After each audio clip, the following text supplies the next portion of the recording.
Good morning viewers. आज हम करेंगे मॉडर्न ऑफिस प्रैक्टिस का chapter number 2, functions of an office. तो इस ऑफिस के अंदर हम देखेंगे कि इसकी डेफिनेशन क्या है, कि कौन कौन से फंक्शंस होते हैं, इनकी फंक्शंस की कौन कौन सी कैटेगरीज हैं और वो फंक्शंस कौन कौन से हैं। तो इसको हम डिटेल में ऐड करेंगे। सबसे पहले इसकी डेफिनेशन फंक्शंस की, कि functions of an office comprise collection, processing, storing and distribution of information.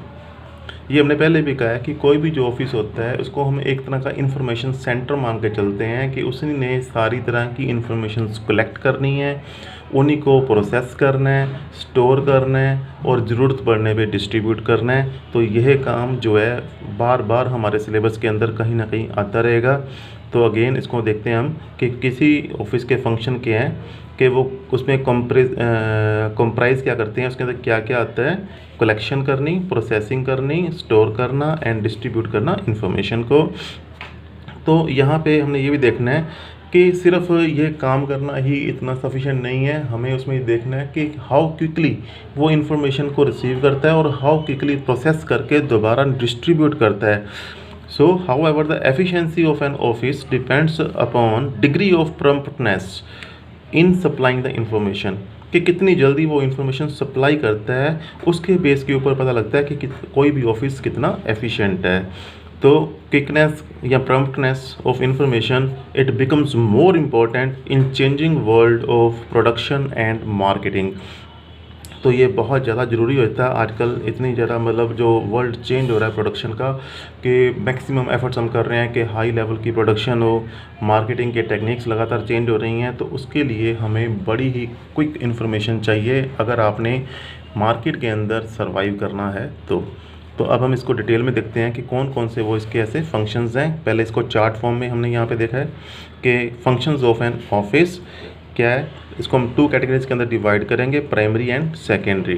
Primary वालों को हम बेसिक भी कहते हैं, रूटीन फंक्शन भी कहते हैं।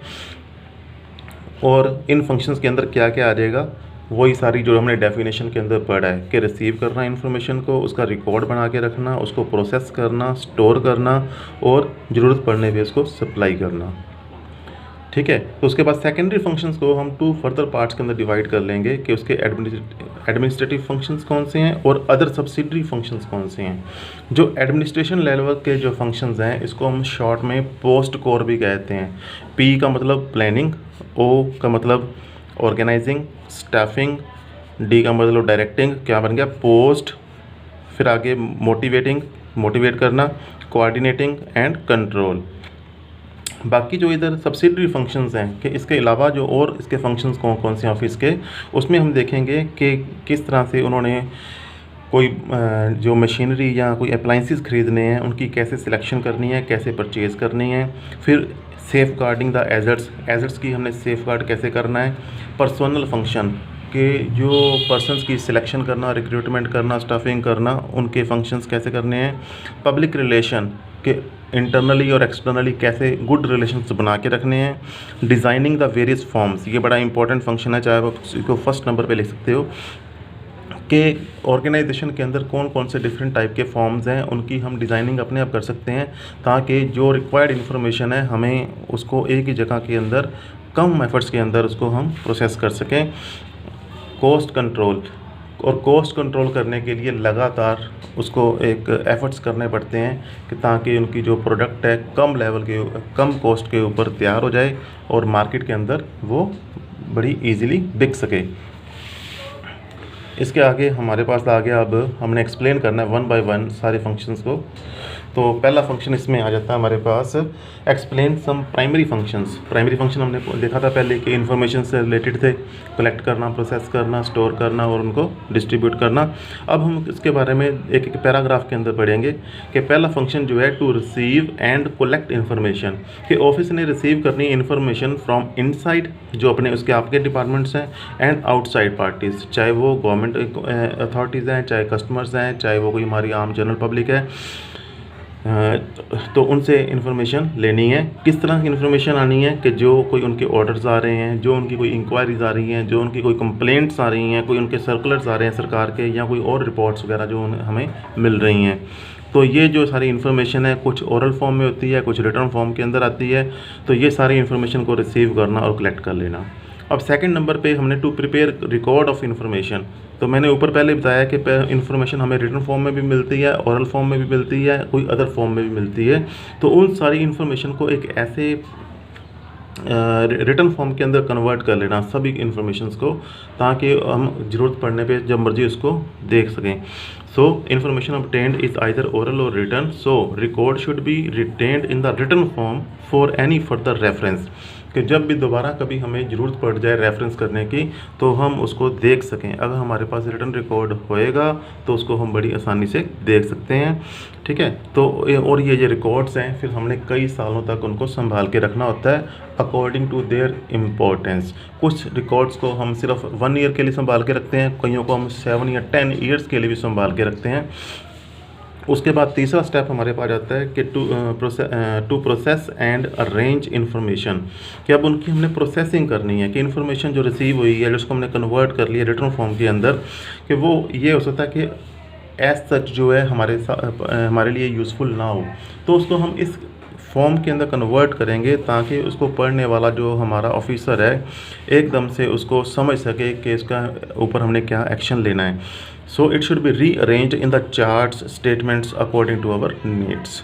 जस्ट लाइक इसकी एग्जांपल हम देते हैं कि जैसे मान लो कोई डेली कितने कितने सेल के ऑर्डर आए हैं, अगर हम ये इन्फॉर्मेशन हमारे सेल मैनेजर को देते रहें तो वो उसके लिए बहुत ज़्यादा डाटा हो जाएगा, इवन 1 मंथ का ही। बट अगर हम उस डाटा को वीकली बना दें कि वीक के अंदर सेल कितनी थी, नेक्स्ट वीक के अंदर सेल कितनी थी, तो उसके पास काफ़ी कम डाटा जाएगा और उसके बेस के ऊपर वो कोई ना कोई डिसीज़न ले सकेगा। सो अगर हम उसको डाटा को जो वीकली डाटा है उसको हम किसी चार्ट की फॉर्म में या किसी और फॉर्म के अंदर उसको अरेंज करके उसको सेल मैनेजर को देते हैं, then it is useful to take better decision. Fourth point के ऊपर हमारे पास आ जाता है to supply readymade information to authorities, कि अब जो हमारे पास इस तरह की चार्ट फॉर्म के अंदर ऐसी इन्फॉर्मेशन हमने तैयार कर ली जो हमें पता है कि हमारी अथॉरिटीज़ इमीडिएटली पढ़ लेगी और आराम से उसको ऊपर कोई डिसीज़न ले सकती है। तो एक तरह से हम कह सकते हैं कि जो ऑफिस है एक तरह से एक ऐसी मशीन की तरह काम कर रहा है जिसने बाहर से जो इन्फॉर्मेशन आई थी वो एक तरह से उसके लिए क्या था, रॉ मटेरियल, उसको उसने काफ़ी इम्प्रूव करके एक क्या बना दी, न्यू प्रोडक्ट बना दी। अब वो उसको पेश कर देगा अपने ऑफिसर के सामने ताकि वो इजीली डिसीज़न ले सकें।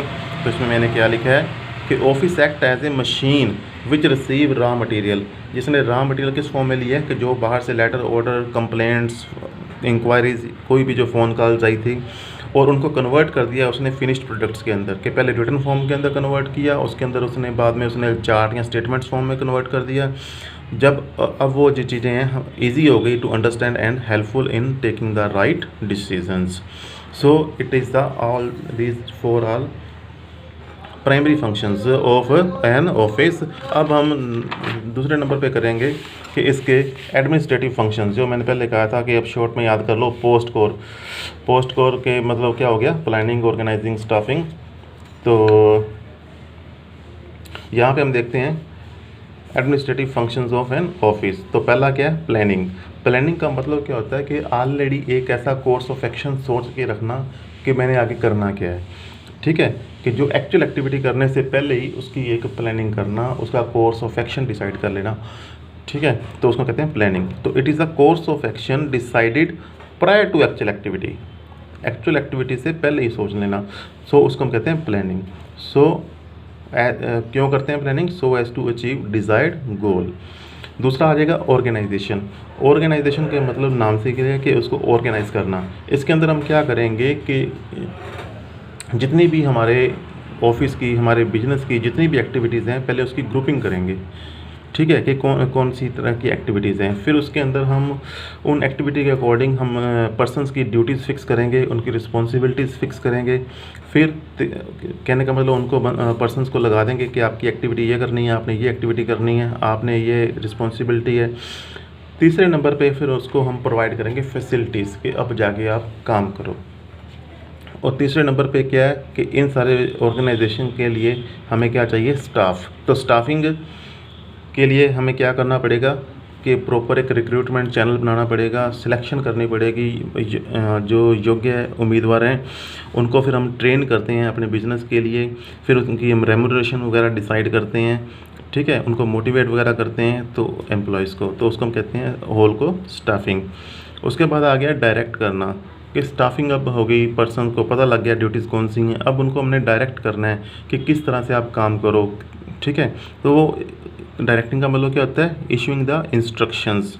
इसके अंदर क्या क्या आ जाएगा कि एक तो सिंपली उनको लीडरशिप प्रोवाइड करना कि उनको लगातार एक हौसला देते रहना, मोटिवेट करते रहना कि आपने ये काम करना है और ज़्यादा मेहनत से काम करना है ताकि अचीव करने हैं हमने गोल्स।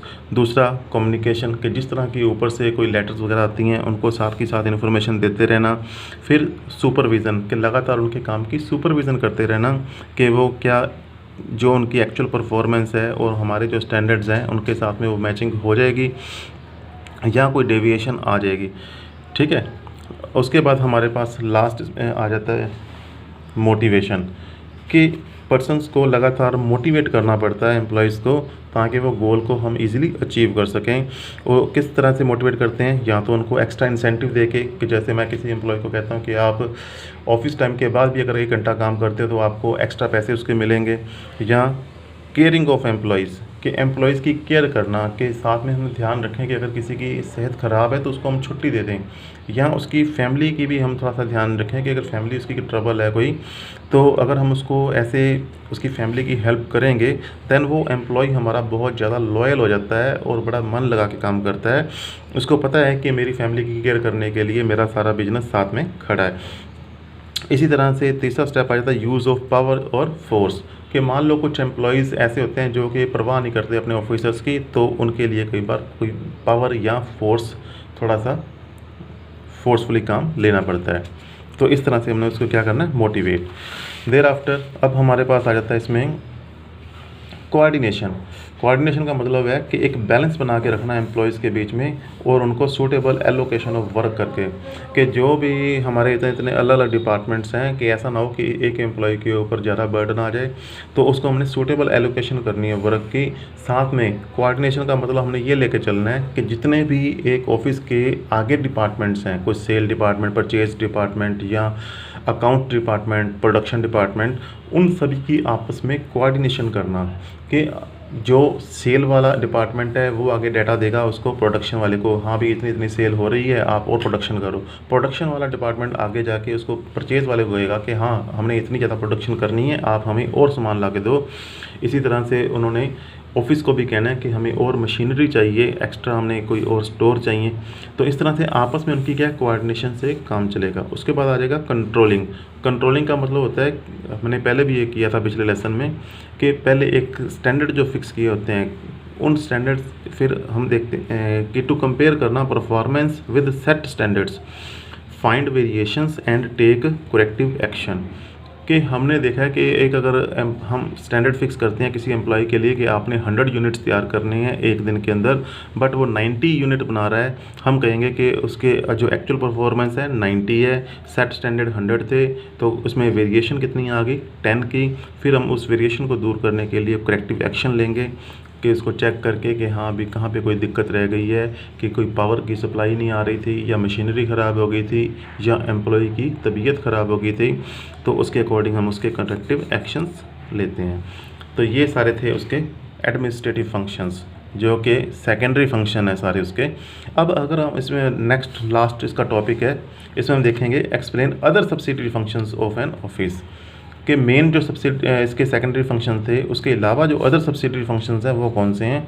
तो उसके अंदर हमारे पास आ जाएगा कि selection and purchase of office appliances, कि ऑफिस के लिए कौन कौन सी हमारे पास मशीनरी या और इक्विपमेंट्स चाहिए, उनकी कैसे सिलेक्शन करनी है, कैसे परचेज़ करना है। तो उसके पीछे हमने 3 पॉइंट्स का ध्यान रखना है कि कॉस्ट बेनिफिट, कि जितनी हम कॉस्ट लगा रहे हैं उससे ज़्यादा हमें उसके बेनिफिट्स मिलते हों। दूसरा कि उससे हमारे जो ऑफिस के काम हैं वो आसान हो जाएं। तीसरा फ्लेक्सिबल, कि जब चाहे उसके इक्विपमेंट्स का कोई छोटा हिस्सा अगर हम उसका बदलना चाहें तो बदल सकें, अगर होल इक्विपमेंट्स को भी चेंज करना चाहें तो जब मर्जी उसको हम चेंज कर सकते हो, उसको कहते हैं हम फ्लेक्सिबल। फिर आ जाता है हमारे पास के सेफ़ गार्डिंग ऑफ हैज़र्ड्स, कि जो हैज़र्ड्स हमने परचेज़ की हुई हैं, जो हमारे इंस्टॉल की हुई हैं, उनको हमने सेफ़ गार्ड कैसे करना है, किससे, थेफ्ट से, डैमेज से, फायर से या डिस्ट्रक्शन से। तो सेफ़ गार्डिंग प्रोसेस, उसके बाद हमने करना है इसका कि to safeguard current hazards, ये तो ऊपर हो गया फिक्स्ड हैज़र्ड्स, और दूसरा आ गया सेफ़ गार्ड कैसे करना करंट हैज़र्ड्स। करंट हैज़र्ड्स में क्या आ जाएगा कि डेटर्स का रिकॉर्ड हो गया कि उसमें डाउटफुल डेब्ट्स कितनी है, कि फर्दर डाउटफुल डेब्ट्स इंक्रीज़ तो नहीं हो रही, उसको हमने कैसे प्रिवेंट करना है, डेटर्स का डाउटफुल होने का कारण क्या है। तो इन चीज़ों से सभी को हमने सेफ गार्ड करना है। फिर हमारे तीसरे नंबर पे आ जाएगा पर्सनल फंक्शंस। पर्सनल फंक्शंस के अंदर क्या आ जाएगा कि कैसे हमने रिक्रूट करना है, पर्सन्स को सिलेक्ट करना है, स्टाफ को, उसके बाद उनकी ट्रेनिंग करना, उनको राइट जॉब के अंदर प्लेसिंग करवाना, उनको लगातार मोटिवेट करना एंड प्रोवाइड करना reasonable salary. So these are the personnel functions. Then public relations, तो as clear from the name कि पब्लिक के साथ में कैसे रिलेशन बनाना, तो internally and externally good relations बना के रखना। इंटरनली अपने एम्प्लॉयज़ के साथ में, एक्सटर्नली गवर्नमेंट और कस्टमर्स के साथ में, और जनरल पब्लिक के साथ में गुड रिलेशंस कैसे मेंटेन करने हैं कि ऑफिस लगातार उनको अपनी कंपनी की पॉलिसी और जो भी उनके एक्शंस हैं वो लगातार उनको कन्वे करता रहे कि हमारी ये पॉलिसी है, और उनकी अगर पब्लिक की कोई ग्रीवेंसीज हैं उनको प्रॉपरली अटेंड करे, उनकी कंप्लेंट्स के, उनकी इंक्वायरीज़ को प्रॉपरली जवाब दिया जाए। उसके बाद आ गया हमारे पास डिज़ाइनिंग द वेरियस फॉर्म्स।